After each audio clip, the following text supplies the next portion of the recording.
JMS news पर breaking. JMS news पर खबर भोपाल से, जहां गुरु पूर्णिमा पर्व पर गुरुओं का हुआ सम्मान। शिष्यों ने लिया गुरु से आशीर्वाद। अनेक शिष्यों ने कहा, गुरु के बिना जीवन अंधकारमय है। प्रभु श्री राम श्री कृष्ण ने भी गुरु बनाए और उनके आदेशों का पालन कर स्वयं एवं मानव जीवन का किया कल्याण। गुरुओं ने युवाओं एवं जनमानव को दिया संदेश। कहा, आज का युवा सोशल मीडिया में व्यस्त है, इस कारण से दुखी है।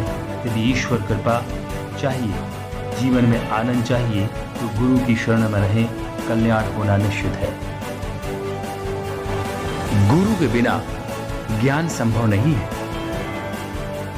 गुरुर् ब्रह्मा गुरुर्विष्णु गुरु ही देव महेश्वरा। गुरु ही ब्रह्म है, गुरु ही विष्णु है और गुरु ही महेश्वर है। गुरु ही है जो आपको अंधकार से प्रकाश की ओर ले जाते हैं। गुरु पूर्णिमा के मौके पर गुरु शिष्य परंपरा को भारतीय संस्कृति में सर्वोपरि माना गया है। अनेक शिष्य गुरुओं के सम्मान में नतमस्तक और शब्द शून्य हो जाते हैं। शहर में अनेक स्थानों पर शिष्यों द्वारा गुरु पूर्णिमा महोत्सव के आयोजन किए। गुरुकुल आश्रमों में, अनेक मंदिरों में गुरु वंदना हुई। शहर में भी अनेक शिष्यों ने अपने गुरुओं का दर्शन कर आशीर्वाद लिया और रामाय तस्मै नमः। रामान्नास्ति परायणं परतरं रामस्य दासोऽहं रामे चित्लया सदा भवत मे। भो राम मम उद्धरा। गुरुर्ब्रह्मा गुरुर्विष्णु गुरुर्देवो महेश्वरा। गुरुर्साक्षात् परब्रह्म तस्मै श्री गुरुवे नमः। श्री गुरु जी जो हैं पर ब्रह्म के समान है, परमात्मा के समान है, जो परम तत्व में है। विष्णु सृष्टि के पालनहार हैं और ब्रह्मा सृष्टि के रचयिता हैं, और महेश्वर जो हैं वो सृष्टि को संतुलन करने वाले हैं। उनकी कृपा हम सब पर बनी रहे, हम परमार्थ को ग्रहण करें और प्राप्त करें, यही हमारी शुभकामनाएं हैं सभी लोगों से, सभी से। आज के सर ज़माने के हिसाब से गुरु शिष्य परंपरा जो है, कहीं ना कहीं जो युवा पीढ़ी है वो इंटरनेट और तमाम दुनिया में बिजी है, तो वो वापस कैसे लौटेगी? जिस तरह से पहले गुरु शिष्य परंपरा चरम पर थी, आज बहुत कम सी रह गई है। इसके लिए क्या संदेश देना चाहिए? नहीं, इसके लिए ये संदेश है, राम जो है ईश्वर के अधिष्ठाता हैं। राम की महिमा सारे पृथ्वी पे है।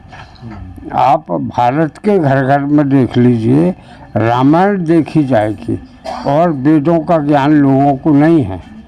हमारे देश का एक सबसे बड़ा एक भाग्य है, या दुर्भाग्य कहें इसको, कि राम के लिए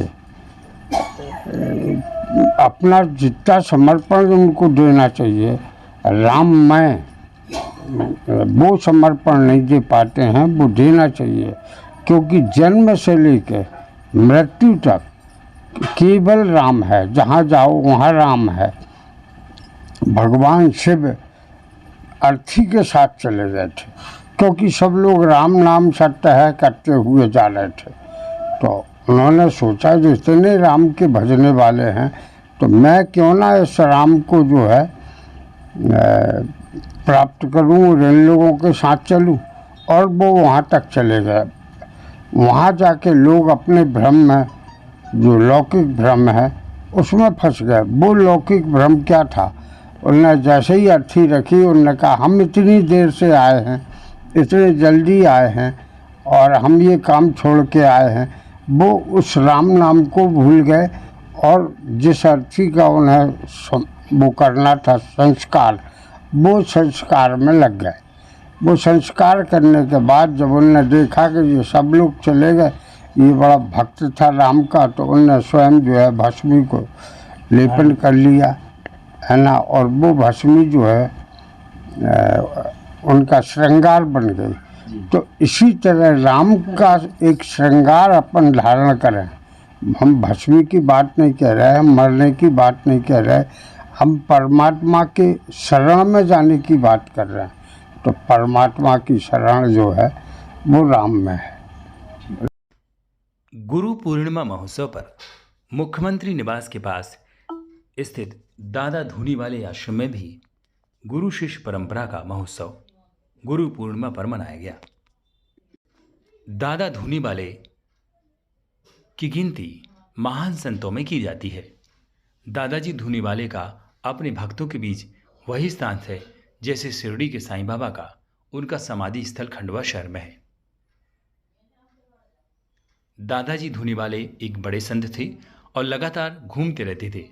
प्रतिदिन दादाजी पवित्र अग्नि धूनी के समक्ष ध्यानमग्न होकर बैठे रहते थे, इसलिए लोग उन्हें दादाजी धूनी वाले के नाम से स्मरण करने लगे। दादाजी धूनी वाले को शिव का अवतार मानकर पूजा की जाती है। कहा जाता है उनके दरबार में आने से बिन मांगी दुआएं भी पूरी हो जाती हैं।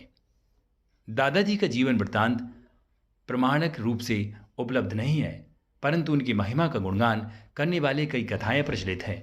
दादाजी का दरबार उनके समाधि स्थल पर बनाया गया है। इसी कड़ी में श्यामला स्थित मुख्यमंत्री निवास के पास भी दादा धूने वाले का आश्रम है, जहां पर निरंतर धूनी जल रही है।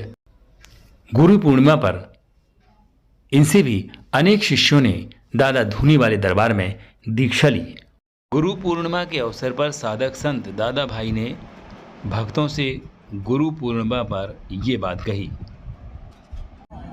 कलयुग में सबके पास बहुत कम समय होगा, इसलिए जो है अल्प समय में अगर कोई ऐसी कथा हो, कोई ऐसा उपाय हो जिसके करने से समस्त सनातन धर्मावलंबियों को, जिसमें संस्कार का भी और उसके जीवन के जो उद्देश्य हैं वह प्राप्त हो सकें, उसके लिए जो है सत्यनारायण कथा का जो है हमें सब घरों में जो है जन जन में जागरण होना चाहिए। गुरु का जो स्थान है, गुरु की जो महिमा है वह कैसी है। आकाशात पतितम त्वयमथा गच्छति सागरम सर्वदेव नमस्कारम केशवम प्रति गच्छति। भगवान नारायण का जो स्वरूप है वह साक्षात जो है गुरु का ही रूप है, और उनका आदि अंत और उनकी कृपा का कोई जो है वर्णन नहीं किया जा सकता। उनकी महिमा को कबीर ने, तुलसी ने व्यापक रूप से जो है अपने अपने जो है हृदय के उद्गारों में व्यक्त किया है। गुरु पूर्णिमा के अवसर पर पंडित राजेंद्र शास्त्री ने भी अपनी गुरु की वंदना के बाद ये बात कही। अगर आपने गुरु को साथ दिया तो भगवान विष्णु वहीं पर हैं, शिव जी वहीं पर हैं, गणेश जी वहीं पर हैं, दुर्गा जी वहीं पर हैं। इसलिए गुरु को साधो, एक साधे सब साधे जबाए। किसी ने कहा भी है ना कि गुरु गोविंदो खड़े काके लागे पाँव बलिहारे गुरु आपने गोविंदियो बताए। दोनों खड़े तो किसके पाँव पड़ने चाहिए पहले? तो बोले कि नहीं, भगवान को छोड़ दो, गुरु को पकड़ो, क्योंकि गुरु ही आपको भगवान तक पहुंचा सकता है, बता सकता है कि भगवान कौन से हैं, कौन से नहीं है, कौन से मंत्र का जाप होना चाहिए, कौन सा नहीं होना चाहिए। ये बताने वाला केवल गुरु हो सकता है, दूसरा नहीं हो सकता। चलंती विद्या पिचलंतु मेरु चलंती तारा रविचंद्र लग्नम कदापि काले पृथ्वी चलंती न चलते धर्मा सत्पुरुष वाक्यम। दो चीज संसार में जैसे विराम लगते जा रहा है, इसका मूल कारण है हमने अपने बच्चों को संस्कार नहीं दिए। पहले काल में संस्कार दिए जाते थे कि प्रातः काल उठ करके प्रातः काल उठे रघुनाथा मातु पिता गुरु ना वही माता। माता पिता और गुरु को प्रणाम करो। तब वो बच्चा पूछता था, माँ को तो मैंने देखा है, घर में है, पिताजी आप हो, लेकिन आपने जो कहा गुरु को प्रणाम करके आओ, तो गुरु कहाँ है? तब पिता बताते थे, जाओ वो है गुरु तुम्हारे, और कल से रोज प्रातः काल उठ करके तीनों को प्रणाम करो। अब वर्तमान परिवेश में क्या हो रहा है? रात्रि में लोग विलंब से सो रहे हैं, व्हाट्सएप चलाते हैं, फेसबुक चलाते हैं, प्रातः काल उठ करके मोबाइल पे व्हाट्सएप चेक करते हैं। अरे प्रातः काल उठ करके सबसे धरती माता का वंदन करो, जिस धरती पर हमें जन्म दिया है, जिस धरती हमको संभाली हुई है, समुद्र बसने देवी पर्वत स्तर मंडले विष्णु पत्नी नमस्तुभ्यम पाद स्पर्श में हम धरती को प्रणाम करते हैं प्रातः काल उठ करके। ये सिखाना चाहिए। फिर माता पिता गुरु नामे तीनों को प्रणाम कर। भगवान राम क्या करते थे? प्रातः काल उठ करके माता पिता गुरु को तीनों को प्रणाम करते थे। भगवान राम से संस्कार देखिए। कृष्ण जी ने क्या किया? संदीपनी जाकर के ऋषि जी से प्रणाम किया, उनको शिक्षा प्राप्त की। अगर आपको सफल व्यक्ति बनना है तो गुरु को भजो। केवल स्मरण कर लें बंधु, तो संसार सागर में ऐसी कोई समस्या नहीं है जो गुरु दूर ना कर सके। सर, आज गुरु पूर्णिमा है और पूरा देश जो है गुरु पूर्णिमा को मना रहा है, गुरुओं की सेवा कर रहा है। तमाम भक्तजन जो बहुत ही श्रद्धा से अपने गुरुओं के श्री चरणों में नतमस्तक हो रहे हैं, आशीर्वाद ले रहे हैं। किस तरह से गुरु पूर्णिमा पे आप संदेश देना चाहेंगे और ज़्यादा से ज़्यादा युवा पीढ़ी और आज का ज़माना जुड़ सके, इसके लिए क्या संदेश? गुरु माँ गुरु विष्णु गुरुदेवो महेश्वरा गुरु साक्षात पर ब्रह्मो तस्मै श्री गुरुवे नमः। अखंड मंडलाकारं व्याप्तम येन चराचरम तदपदम दर्शतम येनो तस्मै श्री गुरुवे नमः। गुरु का शब्द जैसी हमारे मुख से निकलता है, अंदर से हृदय से करुणा बरसने लगती है गुरु की हमारे ऊपर, कि यदि मैं गर्व से कहता हूँ हम गुलाम गुरु पर हैं, क्यों डरे जमाने से, एक सिलसिला हमारा है योगी के घराने से। मैं गर्व से कह सकता हूँ मैं एक अपने गुरु का शिष्य हूँ। मेरे ऊपर हैं, भगवान को नहीं देखा मैंने, हमने ब्रह्मा विष्णु महेश को नहीं देखा, लेकिन हमने अपने गुरु के अंदर उन सब देवताओं को देखा है। हमने प्रकृति को नहीं देखा, लेकिन हमने अपने गुरु के अंदर प्रकृति को देखा है। हमने सारा संसार हमारे गुरु के अंदर देखा है। हम जब जीव मात्र अंधकार में ग्रसित हो जाता है, गुरु ऐसा होता है जो अंधकार से दूर भगाता है, अंधकार से प्रकाश की ओर ले जाने वाला ही गुरु होता है। मैं पंडित राजेंद्र प्रसाद शास्त्री हूँ। धर्मस्व विभाग में मध्य शासन में मेंबर था और ये सब गुरु जी की कृपा से हुआ। मेरे गुरुदेव हैं पंडित श्री 1008 श्री ब्रजेंद्र प्रताप द्विवेदी जी महाराज।